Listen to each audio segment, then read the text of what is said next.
Hello বন্ধুরা, তো দেখো আজকে হচ্ছে আমি অনেকদিন আগে লঙ্কার বীজটাকে পাকিয়েছিলাম, সেটাকে শুকিয়েছি। তো আজকে ভাবলাম সেগুলোকে একটু চারা গাছ করি, তাই জন্য এই টবটাকে নিয়ে এসেছি পরিষ্কার করে। এর ভেতরে কটা লঙ্কার বীজ ছড়িয়ে চারা গাছ করবো। দেখি লঙ্কাটা কি বলতো, ওই যেমন লঙ্কা হয় নর্মাল সেরকম না, বুঝেছো, কুল লঙ্কা বলে না, সেগুলো আর কি। তো সেটাই আজকে আমি করবো, সেটাই তোমাদেরকে দেখাচ্ছি। আর যখন হবে চারা গাছগুলো সেটাও তোমাদেরকে দেখাবো আমি, ঠিক আছে?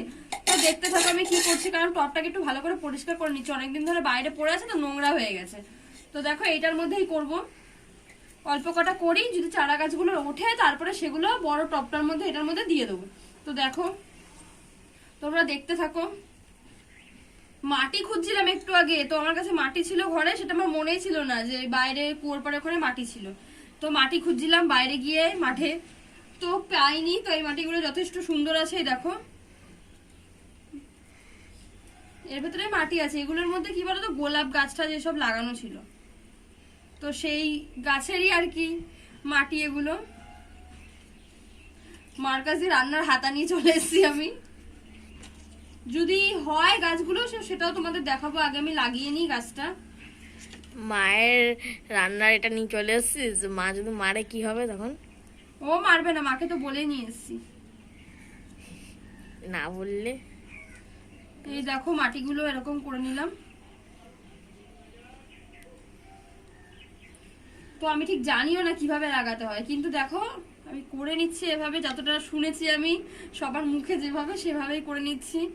তো দেখো হাতটার কি অবস্থা, আর নখগুলো কি হয়ে গেছে দেখো সব ঢুকে।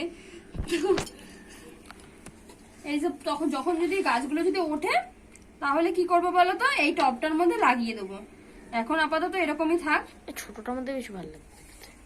কেন, এর ভেতরে যদি অনেক লঙ্কা গাছ হয় তখন তো আর এর ভেতরে হবে না বলো, তাই জন্য এর ভেতরে করে দেবো।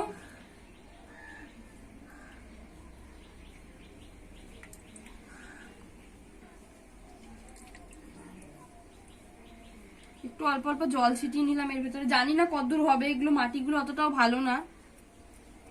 লঙ্কাটাও আমার ছেঁড়া হয়নি, এই দেখো লঙ্কাটা, এই দেখো কুল লঙ্কা। তো সেই লঙ্কার বীজটাই শুকিয়ে রেখেছি, অনেকদিন ধরে শুকিয়ে রেখেছি। এটা একটা ভাই দিয়েছিল আমাকে। বাবা এ বাবা, বীজ ছিটকে আছে, ছিটকে ছিটকে চলে যাচ্ছে। দেখো অনেক কটাই বীজ আছে এর ভেতরে, এগুলো হলে এর ভেতর দিয়ে 3-4টে হলে যথেষ্ট, যদি বেঁচে থাকে। না হলে কিছু করার নেই, কারণ মাটিটা খুব একটা ভালো না। এই যে এইভাবে ছিটিয়ে দিলাম। আবার জানি না কতদূর সফল হবে, কারণ ছাদের উপরে রাখবো, যদি আবার পাখিতে খেয়ে নেয় তাহলে তো গেল, তাহলে আর কিছু করার নেই আমার। তো পরে যখন গাছটা হবে, চারা গাছটা, তখন নিশ্চয়ই তোমাদের আমি দেখাবো। এভাবে ছিটিয়ে দিলাম, দেখতে পাচ্ছ। এবার দেখো হালকা করে এর উপর একটু মাটি দিয়ে দেবো,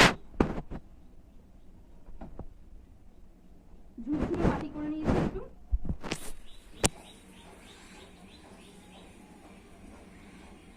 হালকা করে একটু দিয়ে দিলাম।